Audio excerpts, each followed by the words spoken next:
വിശുദ്ധ മത്തായിയുടെ സുവിശേഷം 6-ാമത്തെ അധ്യായം 33-ാമത്തെ തിരുവചനം നമ്മളോട് ഇങ്ങനെ പറയുന്നു: നിങ്ങൾ ആദ്യം ദൈവരാജ്യവും അവിടുത്തെ നീതിയും അന്വേഷിക്കുക, അപ്പോൾ മറ്റുള്ളവയെല്ലാം നിങ്ങൾക്ക് നൽകപ്പെടും. കഴിഞ്ഞ ദിവസം ഞാൻ പറഞ്ഞ വിശ്വാസത്തിൻ്റെ ദൈവിക പുണ്യത്തിലെ ഒന്നാമത്തെ വിശ്വാസത്തിൻ്റെ തുടർച്ചയായിട്ടാണ് ഇതും പറയുക.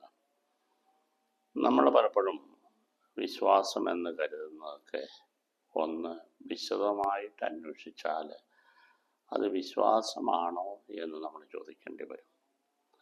ചിലപ്പോഴെങ്കിലും നമ്മൾ ആ വിശ്വാസങ്ങളിലേക്ക് എന്ന് പറഞ്ഞാൽ വിശ്വാസമില്ലായ്മയിലേക്ക് പോകുന്നില്ലേ എന്ന് തോന്നാം.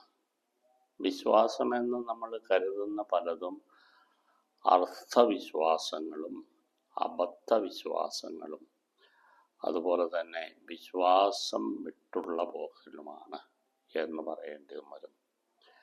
ഈശോ പറഞ്ഞിട്ടുണ്ട്, ആർക്കെങ്കിലും ദാഹിക്കുന്നെങ്കിൽ എൻ്റെ അടുക്കലേക്ക് വരിക, നിങ്ങളുടെ ഹൃദയത്തിൽ നിന്ന് ഞാൻ ജീവൻ്റെ ഉറവ ഒഴുക്കുമെന്ന്.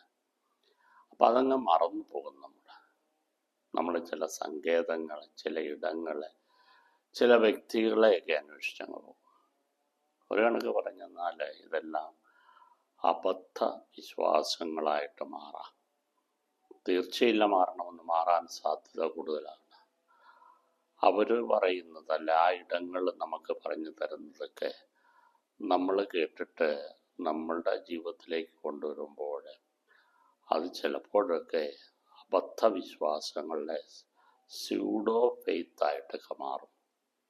അപ്പോൾ സാക്ഷാത്തായ ജീവൻ്റെ നീരുറവ വിട്ട് പൊട്ടക്കിണറുകൾ അന്വേഷിച്ച് പോകുന്ന പ്രവണത നമ്മുടെ ജീവിതത്തിൽ വരാൻ സാധ്യതകൾ കൂടുതലാണ്.